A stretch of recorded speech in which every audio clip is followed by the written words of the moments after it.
आज के मेहमान। अथ स्वागतम् शुभ स्वागतम् अथ स्वागतम् शुभ स्वागतम् आनन्द मङ्गल मङ्गलम् आनन्द मङ्गल मङ्गलम् हितप्रियं भारत भारतम् हितप्रियं भारत भारतम् स्वागतम् शुभ स्वागतम् अथ स्वागतम् शुभ स्वागतम्।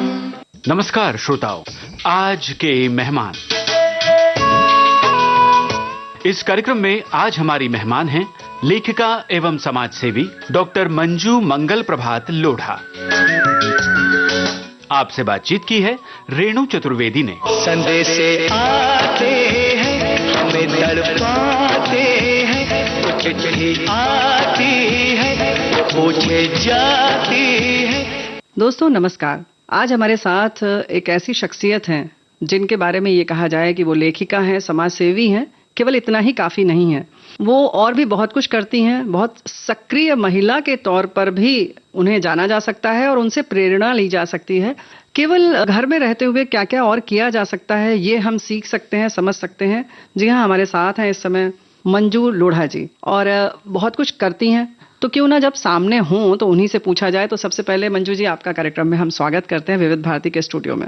बहुत बहुत धन्यवाद रेणु जी। और विविध भारती के जितने भी श्रोताएं हैं उन सबको मैं अपना नमन करती हूं और आपका धन्यवाद करती हूं कि आज आपने मुझे अपने स्टूडियो में बुलाया और आज हम और आप दो चार बातें करेंगे। बिल्कुल करेंगे। और दोस्तों, जैसा कि हमने कहा लेखिका है तो जाहिर है कि बहुत कुछ सुनने को भी मिलेगा, बड़ी साहित्यिक चीजें भी सुनने को मिलेंगी। तो सबसे पहले आप अपने बारे में ये बताइए कि लेखिका के तौर पर आप क्या लिखती हैं? वैसे तो मैं सब तरह की चीजें लिखती हूँ, अलग अलग विषयों पे लिखती हूँ, त्योहारों पे भी लिखती हूँ या कोई भी रिसेंट जो मुद्दा चल रहा है उस पे भी लिखती हूँ। मैंने जैसे कि अब तक 12 किताबें लिखी हैं और मेरी हर किताब अलग है। क्या बात है। हाँ जी, मैंने माँ पे भी लिखा है, पिता पे भी लिखा है, मैंने प्रेरणा मतलब मॉरल स्टोरीज भी लिखी हैं, फिर मैंने परमवीर चक्र वॉर डायरी लिखी है, भारत भाग्य निर्माता, अनकही कहानियां लिखी हैं। तो इस तरह की मैंने 12 पुस्तकें लिखी हैं और सब तरह के विषय अलग हैं। भगवान को चिट्ठियां भी लिखी हैं मैंने, पार्टी करके एक मेरी है। और फिर घर कब आओगे,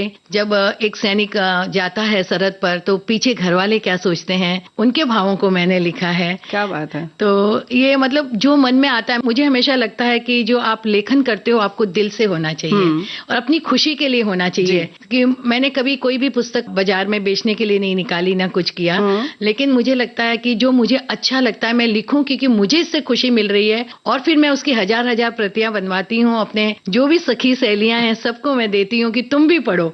और जब वो कहती हैं कि कई चीजें कि वो हम तुम्हारी किताब जो है पुस्तकें हैं अपने सियाराने रखते हैं और जब कोई चीज हमें याद आती है तो हम वो खोल कर पढ़ते हैं, तो मुझे लगता है कि इससे बड़ा पुरस्कार मेरे लिए और कुछ नहीं हो सकता। क्या बात है। दोस्तों, यहाँ पर ये भी बता दें कि ये जो इनके लेखन में इतनी विविधता है उसके साथ साथ व्यक्तित्व की भी बात अगर करें तो भारतीय संस्कृति की उपासक है, हम ये भी कह सकते हैं। और बिल्कुल भारतीय संस्कृति का प्रतीक है। वैसे ही तीज त्योहार मनाते हुए भी दिखती हैं और वैसे ही जो कहना चाहिए पारंपरिक वेशभूषा भी धारण करती हैं। तो जाहिर है कि लेखनी में भी वो सारी चीजें जरूर आती हैं इनके। आपने पार्टी की बात कही और सैनिकों की बात की, तो वो भावनाएं कैसे समझ पाती हैं? कौन है जिसको आपने इतना नजदीक से देखा है और इस तरीके की चीजें आप लिखती हैं? मुझे ये पता नहीं क्योंकि सैनिक से तो मेरा कोई मतलब मेरे 4 पीढ़ी में भी कहीं कोई सैनिक नहीं बना। लेकिन जब मैंने शायद ये जो हमने पिक्चरें देखते हैं, पिक्चरें देखी और वहां से एक भाव आया मेरे मन में। और हमने बीच में एक कार्यक्रम किया था जब ए मेरे वतन के लोगों ये गाने को 50 वर्ष पूरे हो रहे थे, तब हमने लता जी के साथ में, मोदी जी थे उस समय और कवि प्रदीप की बेटी थी जिन्होंने ये गीत लिखा था। और हमने देश भर से हमारे लोढ़ा फाउंडेशन के माध्यम से ही हमने ये कार्यक्रम किया था। तो देश भर के हमारे जो सैनिक हैं जिन्हें परमवीर चक्र मिला, सैनिक चक्र मिला या कीर्ति चक्र मिला, सेना मेडल जिनको भी मिले, उनको हमने आमंत्रित किया और वह वहीं बैठे हुए थे हमारे मंच पर और उन सबका हम लोगों ने सम्मान किया। और आपको बताऊं 1.5 लाख जनता थी सामने। हाँ, रेस कोर्स के एक बड़े से जो ग्राउंड है उसमें हमने किया और एक साथ मिलकर हम सब लोगों ने ए मेरे वतन के लोगों वो गाना गाया वहां पर। और फिर लता जी ने बताया कि किस तरह से उन्होंने नेहरू जी के सामने ये गाना गाया था, मतलब वो सारी चीजें उन्होंने वहां बताई। और फिर मोदी जी ने इसके बारे में बताया सब कुछ। तो एक वो वातावरण ही इतना देशभक्ति का वातावरण वहां हो गया था, मैं आपको बता नहीं सकती। और जब कार्यक्रम खत्म होने के बाद सैनिकों ने सबने आशीर्वाद दिया मुझे कि बेटा तुमने ये बहुत अच्छा काम किया है। हमारे बहुत सारे सम्मान तो हुए हैं, लेकिन किसी भी गैर सरकारी संस्था द्वारा और सामने इतनी बड़ी जनता और ऐसा सम्मान, तो हमें बहुत अच्छा लगा, हम आपको आशीर्वाद देते हैं। उस दिन मेरे मन में आया कि हम लोग, तब तक मैं भी इन सैनिकों के बारे में ज्यादा नहीं जानती थी, तो मैंने सोचा कि जब हमारी आने वाली युवा पीढ़ी को हम क्या दें, तो चलो ना इसके ऊपर मैं एक पुस्तक लिखूं। और मैंने उसको बांधा कि परमवीर चक्र अवार्ड डायरी करके मैंने लिखा। तो मंजू जी, ये पुस्तक लिखने की जो बात है वो कैसे आपने शुरू की ये तो हमें पता चल गया, लेकिन जब ये बात हो रही है कि 1.5 लाख लोगों के बीच में 50 वर्ष पूरे होने की खुशी में, या यूं कहें कि उस समय को जीवंत करने के लिए ये कार्यक्रम हुआ और वो पूरा जीवंत हो उठा, वो पूरा माहौल बन गया, समा बन गया, तो क्यों ना यहाँ पर ये गीत सुन लें और थोड़ा सा समा और बन जाए। बिल्कुल बिल्कुल।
शहीद हुए हैं उनकी जरा याद करो कुर्बानी।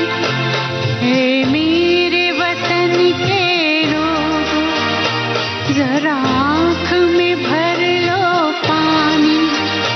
जो शहीद हुए हैं उनकी जरा याद करो कुर्बानी। तुम इसलिए सुनो ये कहानी, जो शहीद हुए हैं उनकी जरा याद करो कुर्बानी।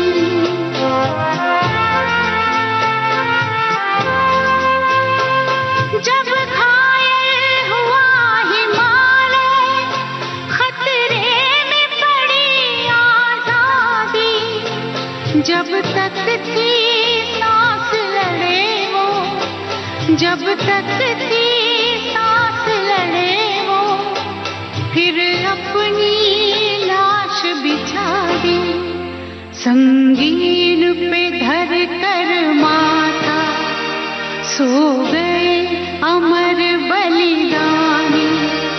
जो शहीद हुए हैं उनकी जरा याद करो कुर्बानी।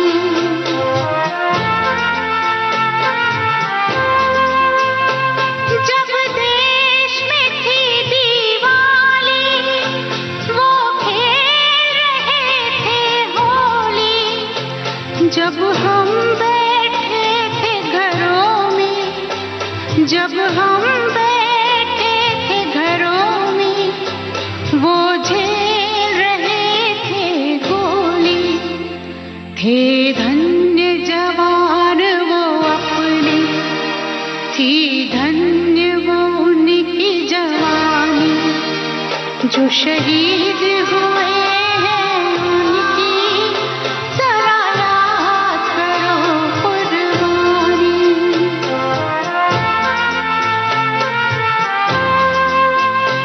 कोई सिख कोई जाट मराठा, कोई सिख कोई जाट मराठा, कोई गुरखा कोई मद्रासी, कोई गुरखा कोई मद्रासी, सरहद पर मरने वाला,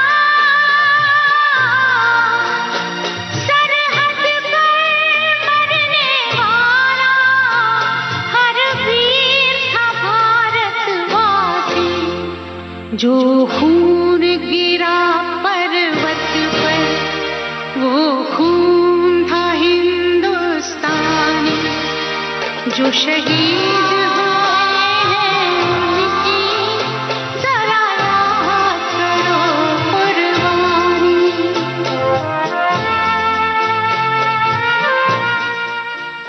तो दोस्तों, ये था ऐ मेरे वतन के लोगों, कवि प्रदीप का लिखा हुआ ये गीत, और जिसके 50 वर्ष पूरे होने पर मंजू जी ने इस तरीके का कार्यक्रम किया और हमारे वीर योद्धाओं की ओर से इन्हें ढेर सारा आशीर्वाद मिला। तो फिर जाहिर है कि एक प्रेरणा मिली आपको, और आपने जैसा कि इस गीत के पहले बताया कि आपने पुस्तक लिखना शुरू किया इस विषय पर, तो उसके बारे में बताइए कि कैसे फिर शुरुआत हुई और लिखना शुरू किया तो क्या क्या दिक्कतें आई, या उससे पहले यही पूछते हैं कि कैसे आपने सोचा? बस तो उस समय मेरे मन में ख्याल आया कि हमारे देश के लोगों को और आने वाली युवा पीढ़ी को ये पता होना चाहिए कि हम आज जो कुछ भी सांसें ले रहे हैं, मैं सोचती हूँ जो हमारा अस्तित्व है, तो ये हमारे इन बहादुर जाबाज सिपाहियों की वजह से है, जो कि मौसम के हर मिजाज का सामना करते हुए सरहद पर रहते हैं और वो खून की होली खेलते हैं। इसलिए हम घरों में चैन की नींद सोते हैं और हम घरों में दिवाली मनाते हैं। तो एक कोशिश करें, क्योंकि हमें अगर कोई पूछेगा तो हम 50 जो होते हैं फिल्मी स्टार के नाम तो बता सकते हैं, लेकिन हमारे जो ये असली नायक हैं उनके नाम हम नहीं बता पाते हैं। तब मैंने सोचा कि इसकी एक किताब लिखूं। मैंने इसकी किताब भी लिखी। इसके अलावा हमने कई स्कूलों में जाकर इसकी प्रदर्शनी लगाई। अच्छा। हाँ, तो ये सारे जितने भी 21 जो जाबाज परमवीर चक्र विजेता थी उनके बारे में हमने वहाँ पर प्रदर्शनी लगाई और बच्चों को, हमें विद्यार्थियों को इसके बारे में बताया। तो एक मैंने एक छोटी सी कोशिश की कि लोगों के अंदर ये देशभक्ति की भावना जागृत हो, और मैं सोचती हूँ कि उसके बाद में लोगों के अंदर देशभक्ति की भावना बहुत आई है।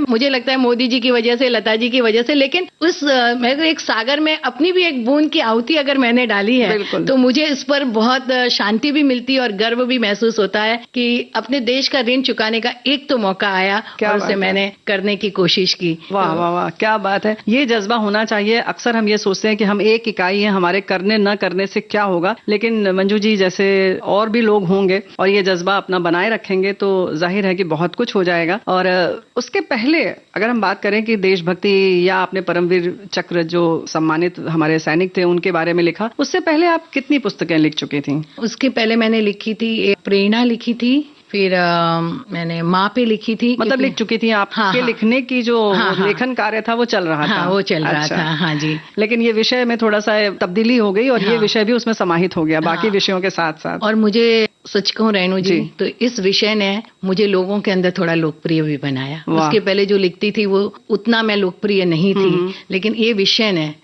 मुझे अपने देश में भी, यहाँ तक कि मैंने लंदन में जाकर भी इसका विमोचन किया। और वहां भी लोगों ने इसका बहुत प्रतिसाद दिया। और लंदन के तो आपको मैं बताऊं कि हर रेडियो स्टेशन और हर टीवी स्टेशन में जाकर मैंने अपने लाइव इंटरव्यू दिए हैं इसके लिए। हाँ जी। और उसने मेरे को एक अलग दुनिया में पहुंचा दिया। मैंने कभी जिंदगी में सोचा भी नहीं था कि मैं ऐसा कोई काम करूंगी वहां तक जाकर। तो ये मेरे लिए सबसे बड़ी उपलब्धि है कि मैंने अपने देश के लिए क्या किया, मेरे देश ने मेरे से कितना कुछ दे दिया। सही बात है, क्या बात है। प्रतिसाद के तौर पर आपको ये सब मिला, तो वहाँ का कोई अनुभव आप बताना चाहेंगी कि जब आपको इंटरव्यू दे रही थी तो क्या आपकी स्थिति थी, या उससे पहले क्या कभी आप इंटरव्यू दे चुकी थी? मैंने कभी लाइव इंटरव्यू नहीं दिया था।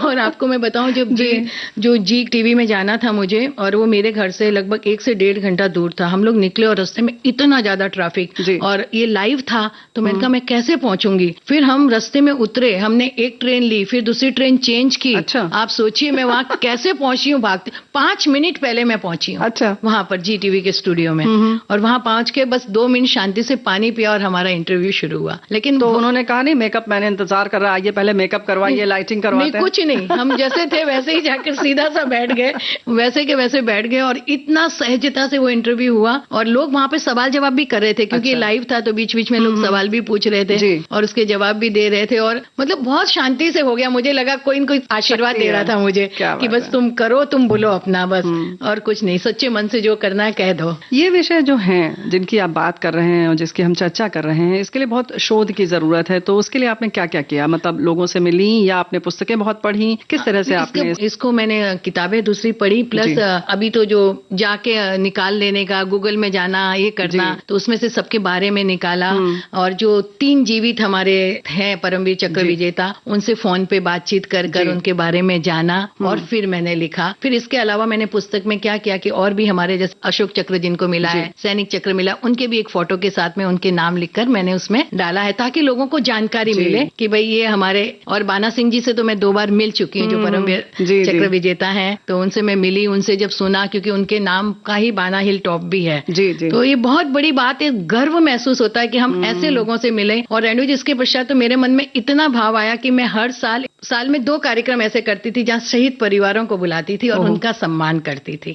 तो उरी के भी अपने जो गए 11 जो परिवार थे शहीद हुए, तो उन सबको भी बुलाया, उनको घर पे भी मैंने बुलाया। फिर हमारे जैन समाज में भी उनके लिए मैंने कार्यक्रम करवाए। तो एक बड़ा संतोष देता है मुझे। और इस तरह के कार्यक्रम में जैसे कि मैं पुलिस वालों को भी बुलाती हूँ, मैं आपको बताऊं जो बीएमसी के कर्मचारी हैं उनको भी सम्मानित करती हूँ। तो मुझे लगता है ये सब हमारे वॉरियर्स हैं। अगर ये नहीं है तो हमारा शहर चल ही नहीं सकता है, हम रह ही नहीं सकते हैं। और ये घर से जब निकलते हैं सुबह, उन्हें पता भी नहीं, एक गटर साफ करने जो जाता है नीचे गटर में, आप सोचिए, हम थोड़ी सी बदबू आती है, हम नाक सिकोड़ते हैं, वो जाकर करते हैं किसके लिए? हमारे लिए करते हैं। तो ऐसे लोगों का सम्मान करना बहुत बहुत ज्यादा जरूरी है, बहुत जरूरी है। ये बात बिल्कुल सही है। और ऐसे समाज के लोग जो बहुत महत्वपूर्ण है, लेकिन हम उन्हें नजरअंदाज करते हैं या हम कभी ध्यान ही नहीं देते, उनके लिए इतनी संवेदनाएं आपकी हैं, ये बहुत बड़ी बात है। और एक लेखक के तौर पर तो आप काम कर ही रही हैं, समाज सेवी के तौर पर आप क्या कर रही हैं, ये जानने से पहले एक गीत यहाँ पर हम सुनना चाहेंगे। हम तो सुनना चाहेंगे, हमारे श्रोता भी इंतजार कर रहे होंगे, तो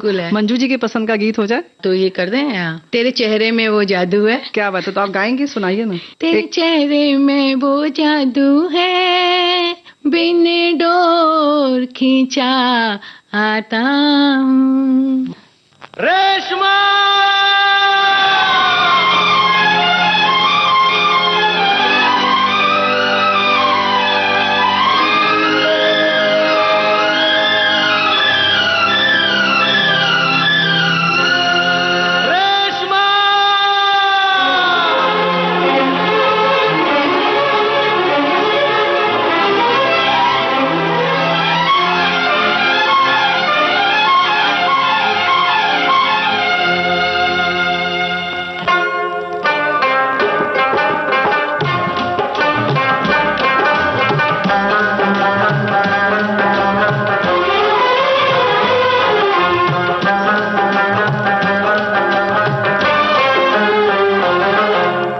चेहरे में वो जादू है,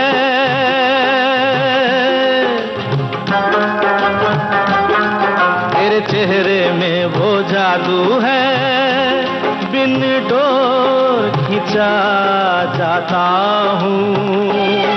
जाना होता है और कहीं तेरी ओर चला आता हूँ, तेरी ओर चला आता हूँ। तेरे चेहरे में वो जादू है।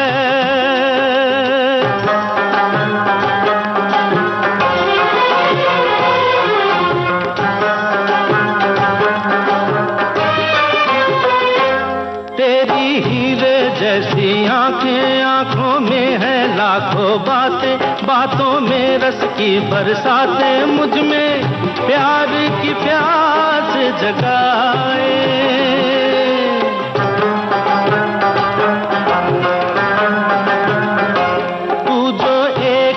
डाले, जी उठे मरने वाले, लब तेरे अमृत के प्याले, दिल में जीने की आस बढ़ाए, चल पड़ते हैं तेरे साथ कदम, मैं रोक नहीं पाता हूँ, मैं रोक नहीं पाता हूँ, तेरे चेहरे में वो जादू है। दोस्तों, गीत से पहले बात चल रही थी कि किस तरह से आपने देशभक्ति के बारे में लोगों को प्रेरित करने के लिए कुछ पुस्तकें लिखी और बहुत सारे काम किए। अब हम बात करना चाह रहे थे कि मंजू जी, समाज सेवा के तौर पर आप क्या करती हैं? मेरा अपना फाउंडेशन है, जोड़ा फाउंडेशन है। इसके अलावा मैं कई संस्थाओं से जुड़ी हुई हूँ। पिछले 35 सालों से मैं अलग अलग विभिन्न संस्थाओं से जुड़ी हुई हूँ और समाज सेवा के लिए कुछ छोटे छोटा, जब छोटी उम्र थी तो उस हिसाब से कि बच्चे स्कूल से घर आते उसके पहले जाकर थोड़ा अपना काम करके आती थी, फिर बच्चे आने के बाद घर में ही रहना है। तो ये मेरा सफर ऐसे शुरू हुआ। राजस्थानी महिला मंडल, ओसवाल मित्र मंडल, फिर लॉयंस क्लब के मैं मेंबर बनी, वहाँ सेक्रेटरी बनी और इस तरह के धीरे धीरे हमारे जैन समाज की कई संस्थाएं बनी, वहां मैं प्रेसिडेंट बनी और फिर अपना फाउंडेशन था। तो फाउंडेशन के माध्यम से हमने, जब मेरे पतिदेव पहली बार चुनाव लड़ रहे थे तो हम लोग डोर टू डोर कैंपेनिंग कर रहे थे और उस समय जब देखा कि जितनी अट्टालिकाएं हैं उतना ही हमारा स्लम एरिया भी है और स्लम एरिया में जाकर देखा कि उनकी क्या परेशानियां हैं, तब मन में एक आया कि क्यों ना अपना एक फाउंडेशन बनाया जाए और उसके माध्यम से उदास चेहरों पर मुस्कुराहट लाने की एक छोटी सी कोशिश तो हम कर ही सकते हैं। और 29 साल पहले मैंने स्किल डेवलपमेंट शुरू किया था, आपको मैं बताऊं तो मेहंदी सिखाना, ब्यूटिशियन का कोर्स है, फिर personality development, English speaking, mobile repair, welding करना, जैसे पुरुष और महिलाओं दोनों के लिए। क्योंकि मेरा मानना है कि आप किसी को भोजन सुबह देते हो तो दोपहर में देना है, शाम को देना है, लेकिन जब आप किसी को शिक्षित करते हो तो वो खुद पैरों पर खड़ा होता है, अपना तो जीवन यापन करता ही है, अपने पूरे परिवार का भी करता है।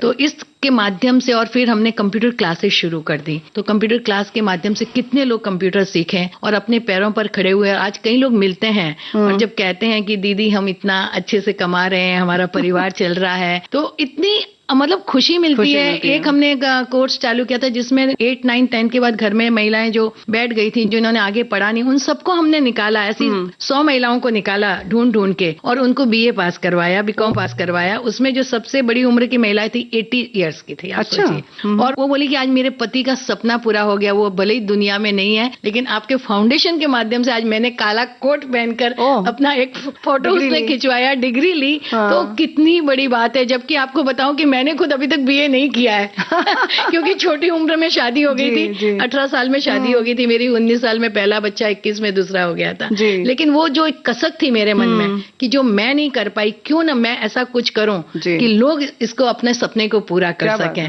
और वो किया। फिर मैंने, जैसे सीनियर सिटीजन लोग रहते हैं, ऐसे 50 से 60 हजार सीनियर सिटीजन को मैंने सिखाया how to use a smartphone. तो वो घर बैठे कम से कम अपने पोता पोती दूर है या बच्चे दूर हैं तो उनसे वीडियो कॉलिंग करके तो बात कर सकते हैं। तो 7-7 दिन का ऐसे कोर्स हमने किए और सबको, हमारे ही रहते थे लैपटॉप वगैरह, हम वहां तक जाते थे, डोर स्टेप तक जाके हमने उन लोगों को सिखाया। तो भाई देखो, श्रोताओं से हम यही कहना चाहेंगे कि किस तरह से आप अपनी जो सपने हैं अगर जो पूरे नहीं होते हैं उनको किसी और की आंखों में देखते हुए, पूरा करते हुए, उनके सपने पूरे होते हुए देखकर खुश हो सकते हैं और ऐसा लगेगा कि आपके सपने पूरे हो गए। आमतौर पर लोग बल्कि इसके विरोधी हो जाते हैं कि अगर हमने नहीं पढ़ाई की है तो किसी और को नहीं पढ़ने देंगे भाई, लेकिन इससे आगे बढ़कर जिस तरह से मंजू जी ने किया हम सब भी कर सकते हैं, क्योंकि सबके कुछ ना कुछ ऐसे सपने होते हैं अधूरे रह जाते हैं। तो किसी और के वो सपने पूरे करिए और फिर देखिए जिंदगी कितनी खुशनुमा हो सकती है। बिल्कुल। आज मैंने बस कुछ नहीं किया, यूं ही बैठी रही, आत्मा अवलोकन करती रही, जो भी जिंदगी में बुरा किया है उस पर विचार करती रही और अच्छा किया है उस पर भी एक नजर डाली। क्या खोया क्या पाया,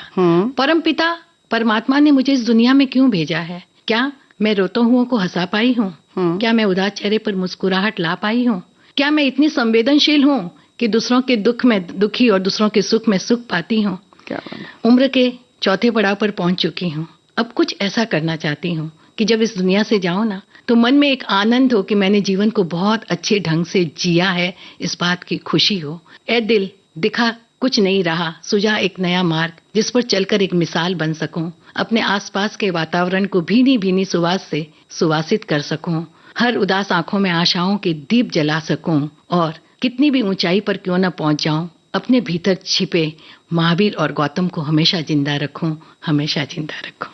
क्या बात है, वाह। संवेदनशील जो होता है वही कविता लिखता है, रचता है और लोगों के दिलों तक पहुंचता है। पहले तो खुद उनके दिल तक पहुंचता है, फिर उसकी कविताएं पहुंचती हैं। इस तरह से एक माध्यम है। बहुत सुंदर कविता, बहुत सरल और सहज तरीके से आपने जिस तरीके से इसको बोला है और सरल शब्दों में बता दिया, वाकई बहुत प्यारी कविता है। तो अब बात हो गई कि कविताएं भी आप लिखती हैं और ऐसी लिखती हैं कि बस बातचीत के बीच में आ जाती है। तो कैसे लिखती हैं आप, क्या सोचती हैं? विषय लिखने से पहले सोचती हैं, क्या सोचती हैं कि आज इस विषय पर लिखा जाए, मौसम ऐसा होगा तब लिखा जाए? कैसे लिखती हैं कविताएं? क्योंकि सबके अपने अपने तरीके होते हैं। हम लोग भी सोचते हैं कि कवि जो होते हैं ना वो अलग दुनिया से कहीं से आते हैं। कुछ ऐसा होता है क्या? रेणु जी, मुझे पता नहीं, मैं कभी सोचती नहीं, मुझे ऊपर वाला लिखवाता है मेरा। आपसे बताऊं, जैसे मैंने आपसे कहा था ना कि पाती किताब जो थी भगवान को, जिसमें मैंने सब चिट्ठियां लिखी हैं। एक दिन मैं सामायिक में बैठी थी। हमारे सामायिक में हम लोग जैसे शाम के समय बैठी थी तो लाइट भी नहीं रहती, हम करते हैं ना पंखा एसी करते हैं। अच्छा, हाँ, तो गोधूली बेला, हाँ गोधूली बेला में मैं बैठी थी। तो मेरे मन में अचानक, क्योंकि उस समय मेरा मंदिर बन रहा था और मैं हमेशा भगवान के बारे में ही सोचा करती थी, तो अचानक ऐसे भाव आया कि मैंने भगवान को चिट्ठियां लिखूं। और फिर मैंने घर में नौकर को आवाज दी, प्लीज मुझे एक पेन और कॉपी दे दो। उसने मुझे दी और मैं अंधेरे में भगवान को 48 मिनट की हमारी सामायिक में मैं चिट्ठियां लिखती रही उनको। वो किताब संवारने में फिर समय लगा, लेकिन उस समय मैंने जो लिखा, मन में जो भाव आए, वो मेरी किताब बन गई। आपको मैं बताऊं, ऐसे ही माँ की किताब जब मैंने लिखी, मेरी माँ बहुत छोटी उम्र में चली गई थी और उनकी डेथ एनिवर्सरी को 25 वर्ष पूरे हो रहे थे और मैं रात में सोई हुई थी। जैसे कोई झंझोड़ कर जगाता है ना कि उठ, तेरी माँ को तुम क्या उपहार दे रही हो। मैंने कहा माँ को क्या उपहार दूं, माँ तो है ही नहीं, क्या दो? नहीं, बोले तुम दे सकती हो, उठो, कुछ माँ के ऊपर लिखो, किताब लिखो। और मैं जो 12 बजे उठकर सुबह 5 बजे तक मैं लिखती रही, आपको मैं बताऊं, और वो किताब बन गई माँ। तो मुझे लगता है कि मैं सोचती नहीं, मैं खुद नहीं लिखती हूँ, मुझसे कोई लिखवाता है। कोई एक अनदेखी ताकत है, सरस्वती माता का वरदान है, तो जो मुझसे लिखवाती है। और मैं इस एहसान को किन शब्दों में बयान करूं, मैं आपको बता नहीं सकती हूँ। वैसे तो दोस्तों ऐसा आपको लगेगा कि कुछ अंधविश्वास जैसी बात हो रही है, लेकिन ये मन की आवाज होती है, हमारी आत्मा की आवाज होती है। उसके लिए इतना संवेदनशील होना पड़ता है और आप शायद हर वक्त सतत ऐसी ही संवेदनशील हैं और वो सब चीजें निकलती आती हैं। या तो पाती या माँ पर लिखी हुई कविता यहाँ सुनना चाहेंगे। बिल्कुल भाव आपका बिल्कुल वैसे ही है और हम लोगों का भी भाव ऐसे ही बन गया है। मैंने भगवान को तो पाती में मैं मतलब जैसे कि मन से, भगवान तो हमारे हैं ना, उनसे बातें करो। मैं सबको लेकिन देखिए आमतौर पर तो हम ये सोचते हैं कि आपने कहा हम भगवान के बारे में सोचते हैं, हम लोग सोचते हैं भगवान हमारे बारे में सोचे। वो क्यों नहीं सोचता है कि हमारे क्या क्या दुख हैं वो दूर करे? तो हम लोग तो ऐसे सोचते हैं, सोचता है वो हमारे लिए सोचता है। आपकी श्रद्धा होनी चाहिए, विश्वास पूरा होना चाहिए। मैंने तो कई बार ऐसे इसको महसूस किया है कि जब भी कठिनाई में हुई हूं ना, भगवान ने हाथ पकड़कर मुझे निकाला है बाहर। क्योंकि एक श्रद्धा और विश्वास जब तक नहीं होगा ना, आप उसको महसूस भी नहीं कर पाओगे। बिल्कुल यही बात है, निकालते सबको है लेकिन देखता कौन है, महसूस करना बहुत जरूरी है। भगवान से बातें करिए, भगवान से भी बोलिए ना, भगवान कैसे हो आप, आज आप ठीक हो ना? आपको तो पूरा संसार का देखना है, मैं तो सिर्फ एक परिवार का देख रही हूँ, तभी मैं थक जाती हूँ, चिंतित, पूरा नहीं कर पा रही। हाँ, तो आप तो ठीक हो ना? आज का दिन आपका अच्छा गया ना? मैं भगवान के पैरों में जाके भगवान के पैर दबाती हूँ, उनका सर दबाती हूँ, भगवान ठीक हो ना आप? मतलब ये भाव होने चाहिए। मैंने भगवान को कहा एक दिन, चलिए हम दोनों लोनावला घूमने चलते हैं, मौसम कितना सुहाना है, आप और मैं, बस हम दोनों बातें करेंगे। तो ये भाव होने चाहिए प्रभु के प्रति। और जब भी प्रभु के सामने जाओ तो उनको देखो, उनको मिलो कि प्रभु कि आपके जो चरण है ना मेरे हृदय में रहे और मेरा हृदय आपके चरणों में रहे और आपका आशीर्वाद मुझे हमेशा प्राप्त होता रहा है। तो इस तरह से पाती में मैंने इसी तरह से लिखे हैं। भगवान को मैंने भाई भी बनाया है, अपना दोस्त सखा भी बनाया है। कृष्ण भी तो थे, द्रौपदी के सखा थे, अर्जुन के सखा थे ना। तो इसी तरह के भाव लेकर मैंने उस किताब को लिखा। फिर माँ को भी ऐसे ही लिखा कि माँ चली गई, माँ बहुत छोटी उम्र में गई, जब मैं 26 साल की ही थी, कि माँ आज तुम कितनी दूर हो, जब तुम्हारी याद आती है आंखों से आंसू बरस पड़ते हैं, पर इन्हें थामने तुम्हारी अंजुलि कितनी दूर है। जब हम हंसते थे तुम खिलसी जाती थी, आंखों से नेह उमड़ पड़ता था, पर अब इस हंसी को निहारने तुम्हारे भी नयन कितनी दूर हैं। माँ तुम कितनी दूर हो। जब हम बीमार होते थे और तुम रात रात भर बैठकर हमको अपने स्नेह में स्पर्श से दुलारती थी, अब बीमार होने पर वो जादुई दवा सा असर करने वाला तुम्हारा स्पर्श कितनी दूर है। आधी रात को नींद से जागकर माँ कहकर लिपट जाया करते थे, अब जागने पर वो तुम्हारी काया, तुम्हारा वो आंचल कितना दूर है। माँ तुम कितनी दूर हो, माँ तुम कितनी दूर हो। क्या बात है। माँ, दुनिया में सब कुछ मिल जाता है, लेकिन मुझे लगता है कि माँ पिता जैसा जो प्यार देता है, और माँ का विशेषकर प्यार, कोई विकल्प नहीं है, कोई विकल्प हो ही नहीं सकता है। सही बात कि माँ बाप की सेवा जो करे, चारों तीर्थ धाम वो पाए, और उनके दिल से जो आशीष निकले वो तो भगवान से भी टाली न जाए, भगवान से भी टाली न जाए। कि समंदर का कहीं छोर नहीं होता और बच्चों की किलकारी शोर नहीं होता। प्यार के दिखावे जगत में बहुत हैं, माँ बाप की ममता जैसा कुछ नहीं होता, कुछ नहीं होता। वाह, क्या बात है। तो इस तरीके से आपने, ये तो बात हो गई, चलिए कि हम वीर रस की कविताओं की बात हो गई, फिर आपने माँ पर लिखा और ईश्वर को पाती आपने लिखी। ईश्वर को पाती कहीं ना कहीं दोस्तों, अगर आपको लगेगा तो आप जिसको भी मानते हैं इष्ट, या आप अपनी ताकत है उसको भी कह सकते हैं कि हम खुद से बात करना, जैसे कि अभी बताया मंजू जी ने कि हम खुद से बात करिए, चिंतन करिए, मनन करिए, क्या किया क्या नहीं किया, ये सवाल जवाब जो है वो बहुत जरूरी है।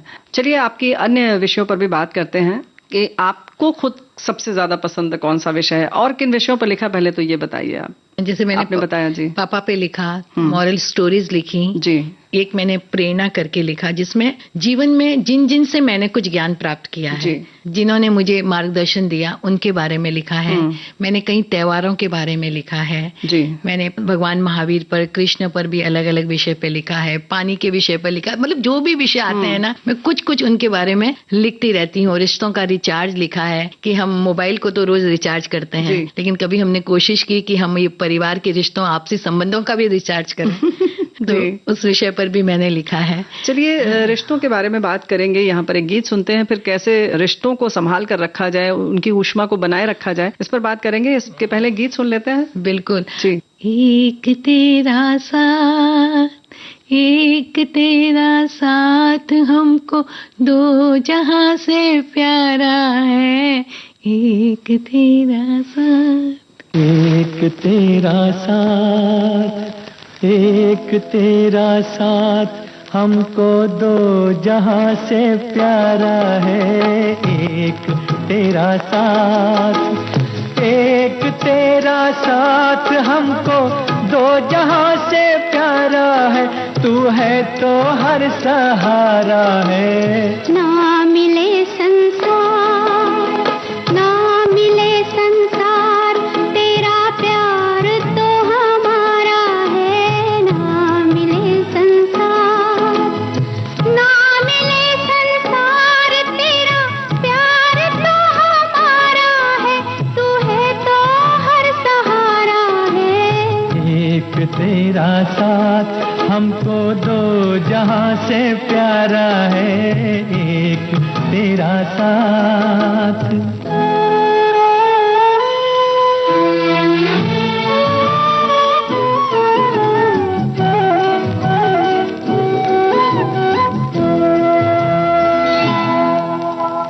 हम अकेले हैं, शहनाइयाँ चुप हैं, तो कंगना बोलता है।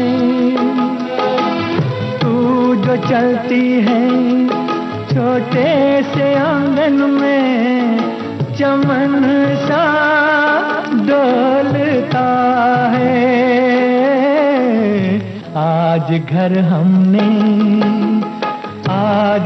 हमने मिलन के रंग से संवारा है, तू है तो हर सहारा है। ना मिले संसार, तेरा प्यार तो हमारा है। ना मिले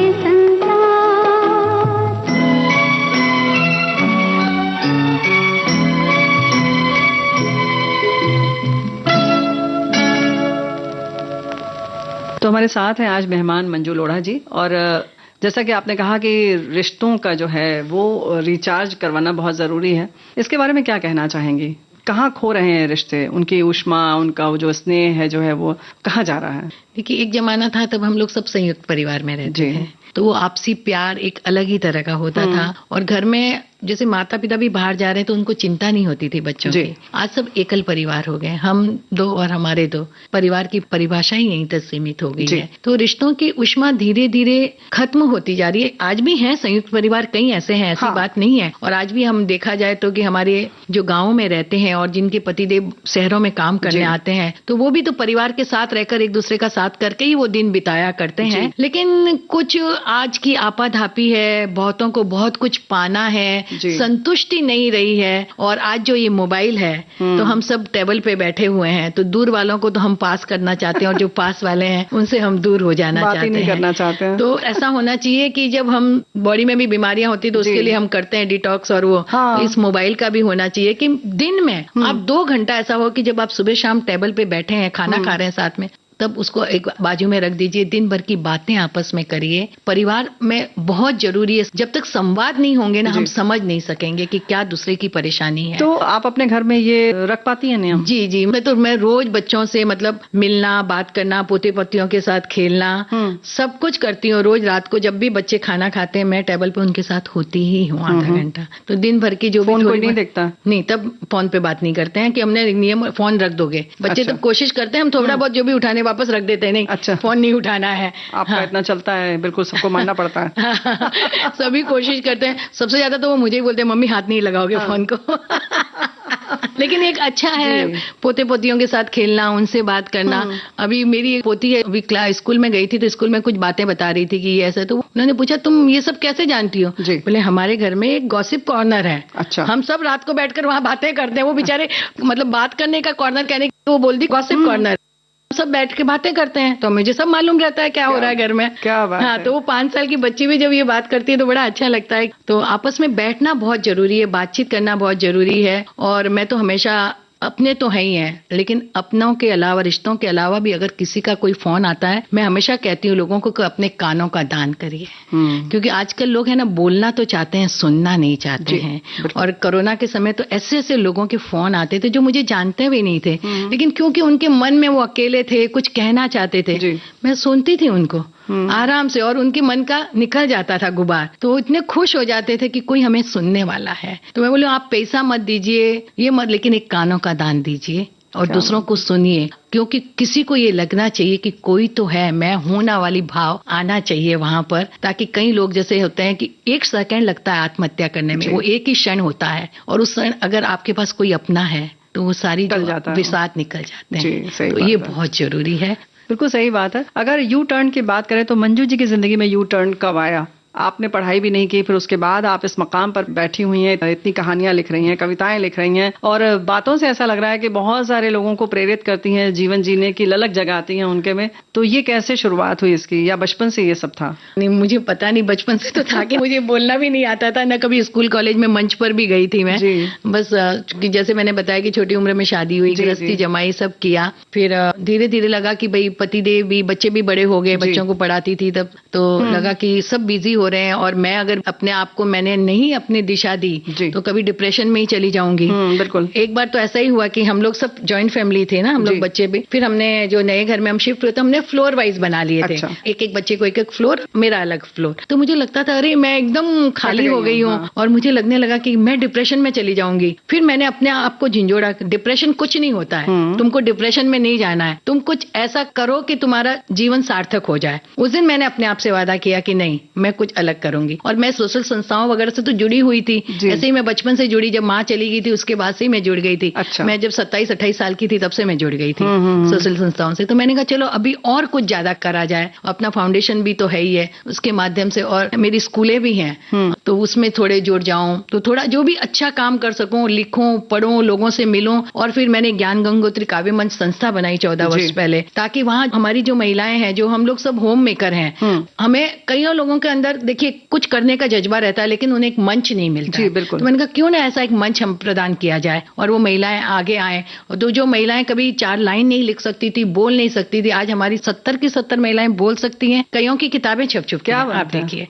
तो मुझे लगा कि वुमन एम्पावरमेंट एक्चुअली होता क्या है, जब एक महिला दूसरे महिला का हाथ पकड़कर उसको आगे बढ़ाती है ना, वही सही मायनों में वुमन एम्पावरमेंट है। तो चलो ऐसा किया जाए। और पतिदेव और जो इतने ज्यादा बिजी रहते हैं, कल मैं इतनी बिजी रहूं कि वो मुझसे अपॉइंटमेंट ले, भाई तुम कब फ्री हो बताओ। क्या बात है। तो भाई देखिए, ऐसा है कि व्यस्त रहना जो है सबसे बढ़िया तरीका है मस्त रहने के लिए। और वुमेन एम्पावरमेंट का यही मतलब है कि हम आत्मनिर्भर रहें, अपनी एक अलग दिशा बनाएं। अलग दिशा से मतलब ये नहीं कि आप सिर्फ समाज से अलग कुछ करके झंडा अपना ऊंचा करें, बल्कि कुछ अपने दिल की बात सुने और कुछ इस तरीके का करें कि आपको अच्छा लगे। और अवसाद जैसी स्थिति में जाते हुए भी किस तरह से बाहर निकलकर कुछ किया जा सकता है, ये मंजू जी आप सामने बैठी हैं, बहुत अच्छी बात है। और मैं हमेशा सबको बोलती हूँ, अपने मैं की तलाश करिए, शिखर पर पहुंचिए, लेकिन इस मैं को अभिमान नहीं बनाना, हम बनाकर चलना। क्योंकि हमारा परिवार साथ है तभी हम कुछ दुनिया में कर सकते हैं। अगर परिवार हमारा साथ नहीं तो हम कुछ भी नहीं कर सकेंगे, चाहे हम कितने भी इंटेलिजेंट हो। तो जरूर है कि हम बनाकर चलिए साथ में, तो सब आपका साथ देंगे। और मैं तो आपको सच्ची बोलती हूँ कि मैं जहाँ आज हूँ ना, मेरे घर के सारे पुरुष वर्ग ही मेरे पीछे, मैं आपको बताऊं, मेरे ससुर जी, मेरे पिताजी, आपको देखिए, फिर मेरे पति, मेरे दोनों बेटे। तो इन लोगों ने मुझे इतना प्रेरित किया हमेशा कि मम्मी आप करो, मेरे पति ने कहा आप करो। हम लोग कई जगह दोनों एक साथ में होते हैं ना, तो हम मंच पे होते हैं तो मेरे पति बोलते हैं कि मेरा टाइम भी मैं मंजू को दे देता हूँ, वो बोलेगी। और बच्चे भी, मैं कुछ भी करना चाहूँ तो कभी भी ना नहीं है कि वही मम्मी इतना करो। और मेरे ससुर जी ने तो मुझे इतना, और मेरे जो पिताजी थे उन्होंने समाज में जितने कार्यक्रम होते तो मुझे बोलते मंजू कुछ बोल। और मेरे ससुर जी ने मुझे इतने बड़े बड़े स्टेज दिए, मैं आपको बताऊं, मैं अटल जी के सामने मैंने मंच शेयर किया है, आपको बताऊं, बिलास राव जी के सामने किया है, गवर्नर हाउस में मैंने किया, मोदी जी के साथ उस दिन वहां पर बोल सकी मैं, लता जी के साथ बोल सकी। तो देखिए, ये परिवार ने नहीं दिया होता साथ तो मैं तो इतनी मतलब एक चोई मुई सी थी, मैं आपको बताऊं। मुझे सही बात है, सही लग रहा बात।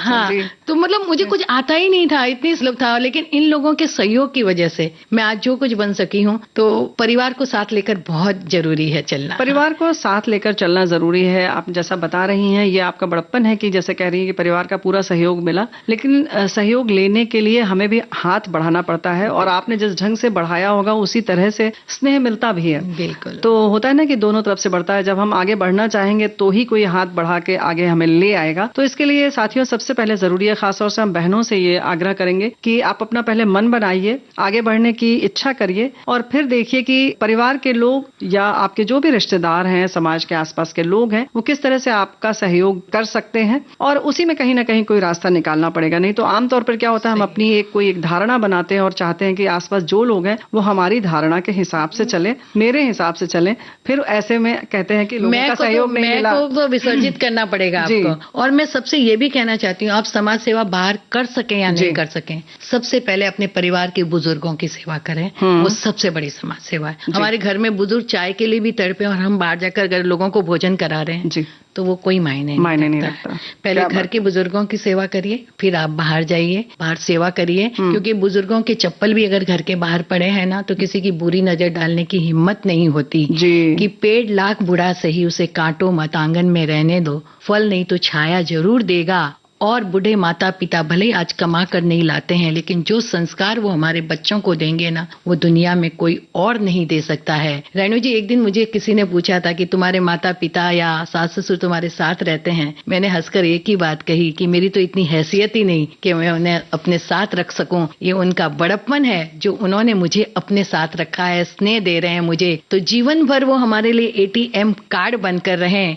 श्रोताओं से ये कहने चाहूंगी कि आओ हम सब मिलकर उनके लिए आधार कार्ड बनने की कोशिश तो करें। सही बात, वाह क्या बात है। ये बहुत छोटे छोटे शब्द हैं, बहुत छोटी छोटी पंक्तियां होती हैं कि हम किसके साथ रह रहे हैं, वो हमारे साथ रह रहे हैं, उन्होंने हमें रखा है। अक्सर लोग कहते हैं नहीं माता पिता आजकल हमारे भाई के नहीं हमारे साथ रह रहे हैं। तो ये जो लाइनें हैं, बहुत सारी बातें कह जाती हैं, पूरे घर की आपकी जो है संरचना बता देती हैं कि आपके घर का इस समय माहौल क्या है, ये तक बता देती हैं। ये दो पंक्तियां जो होती हैं, एक पंक्ति होती है, ये सब बता देता है कि हमारा व्यक्तित्व क्या है। तो व्यक्तित्व की बात अगर हम कर रहे हैं तो अब कुछ लोग ऐसा भी सोचेंगे कि ठीक है हम ऐसे ही कहना शुरू करेंगे। तो भाई ऐसा नहीं है, कहने के लिए ना करें बल्कि दिल से करें। और दिल से जो बात होती है वो आपके चेहरे पर अलग तरीके की चमक लाती है। और हम भी चाहते हैं कि सब लोग खुश रहें। और एक स्वस्थ समाज तभी बन सकता है जब ऐसे एक एक व्यक्ति कुछ अच्छा सोचेगा, और बहुत अच्छा सोचेगा तो जाहिर है कि बहुत कुछ अच्छा होगा। बिल्कुल। आपकी कुछ और कविताएं सुनना चाहते हैं, बहुत दिल तक पहुंचने वाली कविताएं हैं। मैं एक जैसे थोड़ी सी लंबी है लेकिन सुनाना चाहूंगी। जैसे माता पिता पर ही है कि जैसे बुजुर्ग माता पिता अगर घर में आते हैं तो घर का वातावरण कैसा हो जाता है। अब देखिए बघार की खुशबू चौके में फिर मंडराई है। बहुत दिनों के बाद अम्मा बाबूजी घर पर आए हैं, बहुत दिनों के बाद। पर्दों की उगड़ी सीवन पर तुरपाई होगी, बच्चों में बाकी ममता की भरपाई होगी। चना चबेना लड्डू पेड़ा ताजा घी मक्खन टॉफियां भरकर लाए हैं, बहुत दिनों के बाद। ठाकुर जी की भजन और आरती सुबह शाम गूंजने लगे हैं। इत्र और वातावरण से घर की दीवारें चहकने लगी हैं। पवित्र वातावरण से घर महकने लगा है, बहुत दिनों के बाद। चांदी का चम्मच, पीतल की थाली, तांबे का लोटा चमक उठा है। चौक मांडनों और रंगोली से घर का कोना कोना दमक उठा है। बुढ़े हाथों ने अजब करामात दिखलाई है, बहुत दिनों के बाद। सभी के मनपसंद व्यंजनों से रसोई महक उठी है।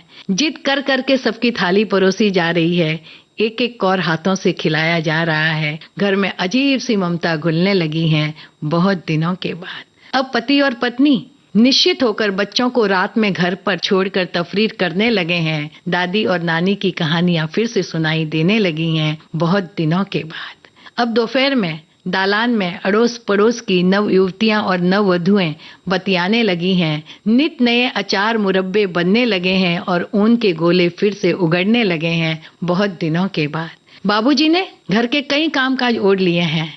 दूध फल सब्जी अखबार बाजार से जाकर लाने लगे हैं और बच्चों के संग बच्चा बनकर कागज की नाव फिर से तैरने लगी है, बहुत दिनों के बाद। बाबूजी बच्चों को हिंदी पढ़ाने लगे हैं। उनकी हिंदी की मात्राएं सुधरने लगी हैं और मंत्र बोल बोल कर बच्चे पाठशाला में सभी को अचंभित करने लगे हैं, बहुत दिनों के बाद। इनके आने से जो ये मकान है ना, वो घर बन गया है। चार दीवारी मुस्कुराने लगी है। पोपली हंसी आंगन में गूंज उठी है और आशीर्वादों की बौछारें निछावर होने लगी हैं, बहुत दिनों के बाद। कितना कुछ पाते हैं हम इस विशाल बुढ़े वट वृक्ष से, लेकिन रह रहकर एक सवाल उठता है मन में कि बदले में उन्हें हम क्या दे पाते हैं। क्या 24 घंटों में से भी कुछ भी देर हम उनके पास बैठते हैं, उनसे बतियाते हैं, उनसे ये कहते हैं कि हमारा ये जो वजूद है ना, वह आपसे है, हमें आपसे प्यार है अम्मा बाबा। क्या कभी हम उनसे कहते हैं? मैं यही कहना चाहूंगी कि जिनके भी माता पिता सास ससुर जीवित है ना, अगर साथ रहते हैं तो बहुत अच्छा, नहीं तो एक फोन उठाइए और उन्हें सिर्फ इस बात का एहसास दिलाइए कि आपको उनकी कितनी जरूरत है, आपको उनसे प्यार है। और मैं सच कहती हूँ, उन्हें हमसे कुछ नहीं चाहिए, उन्होंने जीवन भर हमको दिया है। ये जो थोड़ा हम समय उनको दें ना, उनका सम्मान करें और उन आंखों से जो आशीर्वाद निकलेंगे ना, उससे बड़ी हमारे लिए कोई धरोहर नहीं हो सकती, हमारे लिए कोई खजाना नहीं हो सकता है। रेणु जी, क्यों युवाओं को ये बुढ़े हाथ नहीं सुहाते? कल इन्हीं की उंगली पकड़कर तो हमने चलना सीखा था, इन्हीं के कांधों पे चढ़कर तो हमने ये दुनिया देखी थी। कल वक्त का समय का चक्र हम पर भी तो उम्र के निशान छोड़ेगा और जैसा बोएंगे वैसा ही तो पाएंगे, तो हम भी तो अकेले हो जाएंगे। अब लड़का सोचता है कि इस बार माता पिता से कह दूं कि इस बार आप आए हो तो अब मत जाओ, जीवन भर आपके ममतामयी छांव में गुजारना चाहता हूँ, लेकिन कह नहीं पाता और आंखों से बेबसी के 4 आंसू बहा देता है। तब मैं उनकी पत्नियों से कहती हूँ कि अपने पति को ये बेबसी के 4 आंसू मत बहाने दो।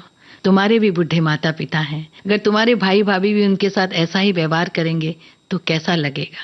अगर आज से हर पति पत्नी ये सोच लें कि हमारे 2 नहीं 4 माता पिता हैं, तो मैं सच कहती हूँ इस भारत भर में एक भी वृद्धा आश्रम नहीं बनेगा। और यही हमारी संस्कृति है, यही हमारी विरासत है। बात तो सही है, लेकिन बहुत सारी चीजें हैं। वृद्धाश्रम की बात अक्सर उठती है मंजू जी, चूंकि आप समाज से जुड़ी हुई हैं और हर तबके का काम कर रही हैं, समाज सेवा कर रही हैं, लोगों के बारे में सुन रही हैं, जुड़ रही हैं, सीधे बात कर रही हैं, वार्तालाप स्वयं करती हैं, तो जाहिर है ऐसा नहीं है कि आपने सिर्फ संस्था चला दिया, बाकी लोग काम कर रहे हैं और आपको कुछ नहीं पता है, लेकिन आपकी बातों से और सब चीजों से पता चल रहा है कि सबकी रग रग से आप वाकिफ हैं।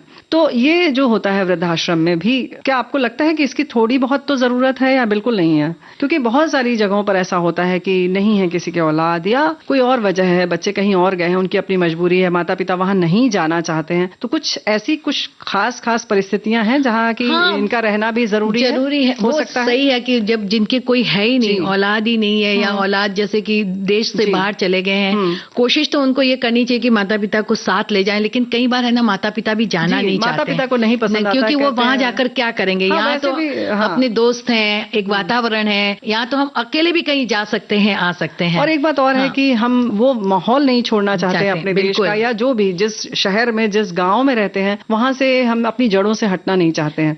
तो मुझे लगता है वृद्धाश्रम में भेजने की बजाय क्यों ना हम घर में उनको वैसा वातावरण कर दें। आप खर्चा तो वहां भी करोगे ना, तो घर में ही वो करो, तो उनके घर में रहकर वो अपने जो जिंदगी जीना चाहे वैसी जी लें। तो भाई देखिए, ये होता है कि ये एक सुझाव जैसी ही बात है और बहुत सारे लोगों को इसमें से कुछ न कुछ जरूर मिला होगा, क्योंकि अक्सर लोग बहुत दलीलें देते हैं कि नहीं आज की जरूरत हो गई है। लेकिन जैसा कि मंजू जी कह रही हैं, इसके बारे में भी सोचा जा सकता है और इसके लिए भी कोई नया रास्ता निकाला जा सकता है। तो जाहिर है कि बात फिर वही आती है कि जब वो वृद्धाश्रम जाते हैं ना, तो माता पिता है ना एक दुखी हो जाते हैं, टूट जाते हैं, टूट जाते हैं कि जीवन भर हमने जिन बच्चों को बड़ा किया, आज हम जाके वृद्धाश्रम में रह रहे हैं। इससे बेहतर है कि आप अपने घर में रहो ना, घर को ऐसा कुछ बना लो जहाँ आप जैसे 3-4 लोग और रह सकें। तो इस तरह का वातावरण तैयार कर लीजिए। बिल्कुल सही बात है। तो यहाँ पर हमें लगता है कि अब हम लोग यहाँ पर इस बात को विराम दे सकते हैं। बिल्कुल। लेकिन एक गीत सुनेंगे, तो कौन सा गीत आप सुनना चाहेंगे? मैं जैसे कि अभी आपके स्टूडियो में आ रही थी, तो मैंने वहाँ पर उमा जी यानी टुनटुन जी का फोटो देखा और मुझे उनका एक गीत याद आ गया। अफसाना लिख रही हूँ दिले बेकरार का, आंखों में रंग भर के तेरे इंतजार का।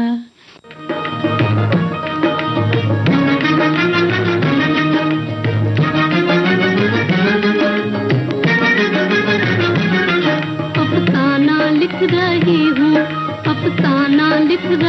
हूँ दिले बेकरार का, आंखों में रंगों भर के तेरे इंतजार का। अफसाना लिख रही हूँ।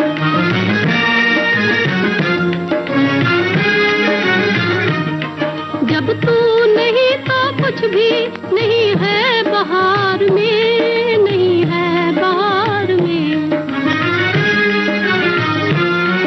जब तू नहीं तो कुछ भी नहीं है बहार में, नहीं है बहार में।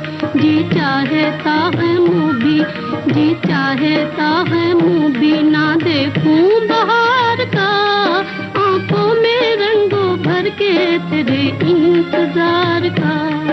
अफसाना लिख रही हूँ।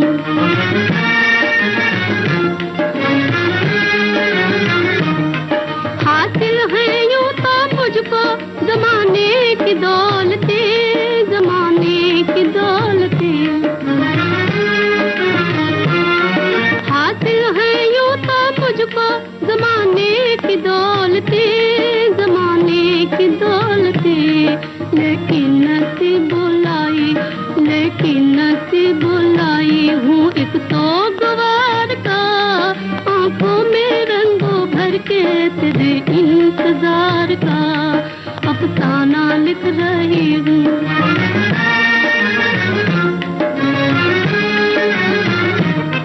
आ जाके अब तो आँख में आंसू भी आ गए, आंसू भी आ गए। आ जाके अब तो आँख में आंसू भी आ गए, आंसू भी आ गए। सागर छलक उठा, सागर छलक उठा मेरे सब्रो करार का, आंखों में रंगों भर के तेरे इंतजार का। अफसाना लिख रही हूँ, अफसाना लिख रही हूँ दिले बेकरार का, आंखों में रंगों भर के तेरे इंतजार का। आपको क्या क्या पुरस्कार मिल चुके हैं अब तक? मुझे काफी पुरस्कार मिल चुके हैं, लगभग 100 से अधिक मिल चुके हैं। क्या बात है। और इसके साथ ही मैं आपको बताऊं कि मैं महाराष्ट्र हिंदी साहित्य अकादमी की उपाध्यक्षा भी हूँ, सेंसर बोर्ड की सदस्य भी हूँ। मुझे अपना टाइम्स ऑफ इंडिया से भी पुरस्कार मिला है, मेयर अवार्ड भी मुझे मिल चुका है। तो मतलब लगभग 100 का अवार्ड मिल चुके हैं। भाई लंबी सूची है। और मैं आपको बताऊं कि टाइम्स ऑफ इंडिया ने मेरे कामों को लेकर एक कॉफी टेबल बुक भी बनाई, Manju all that I am. तो उसमें मेरे पूरे जीवन के बारे में लिखा हुआ है, मेरे बचपन से लगा के अब तक के मेरे सब कार्यों के बारे में लिखा है कि अभी आगे और क्या करना चाहती हैं आप? बहुत खास बहुत कुछ है जीवन में करने के लिए, तो मुझे लगता है बस मेरी एक इच्छा अभी अधूरी है। मैं एक गांव गोद लेना चाहती हूँ, उसको सेल्फ सफिशिएंट करना चाहती हूँ। वो मैं कब कर पाऊंगी, कई सालों से मेरी इच्छा है कि उसके बीच बीच में कई और काम आ जाते हैं जो मैं करती रहती हूँ। मैं आपको बताऊं कि मैं 2 मोबाइल पुस्तकालय चलाती हूँ, 2 मेरे 4 मोबाइल वैन, मेडिकल वैन है मेरे, जो जगह जगह पे जाते हैं, लोगों को फ्री ऑफ कॉस्ट होता है। हम महिलाओं के स्वास्थ्य के लिए भी बहुत काम करते हैं। मैंने मेमोग्राफी महिलाओं के लिए इतनी करी कि मुझे एडवाणी जो है कैंसर के, इस पर उनकी तरफ से मुझे अवार्ड मिला। और फिर मैं बच्चे, जैसे कि म्युनिसिपैलिटी के बच्चे हैं, उनके लिए मैं काम करती हूँ। लगभग 15-1000 बच्चे हैं। हमने जो बेस्ट चाइल्ड स्पेशलिस्ट है उनके साथ टाई अप किया है, जो उनको पूरे साल में देखते हैं। वो सिर्फ उनको 500 रुपए भरने होते हैं, बाकी सब लोड़ा फाउंडेशन उनका खर्च उठाता है। तो इसी तरह से ये सब मैनेज करने के लिए आप खुद कैसे चयन कैसे करती हैं या क्या करती हैं, किन चीजों का ख्याल रखती हैं? पूरा परिवार हम साथ में बैठकर हम सुनते हैं, और हमारे पास लगभग 85 लोगों की टीम है जो ये सब कार्यों को मैनेज करते हैं। और जैसे कि मैंने अभी तक 9 जैन मंदिर बना चुकी हूँ और कई गणपति जी के मंदिर बना चुकी हूँ। और बस सही में जो मेरा मंदिर है वहां पर मेरी पुस्तकालय इतनी बड़ी है जिसमें 10 लाख किताबें आ सकती हैं, और आज 4.5 लाख किताबें हैं मेरे पास में। हाँ, और 4 भाषाओं में है, हिंदी, अंग्रेजी, मराठी और गुजराती में। क्या बात है।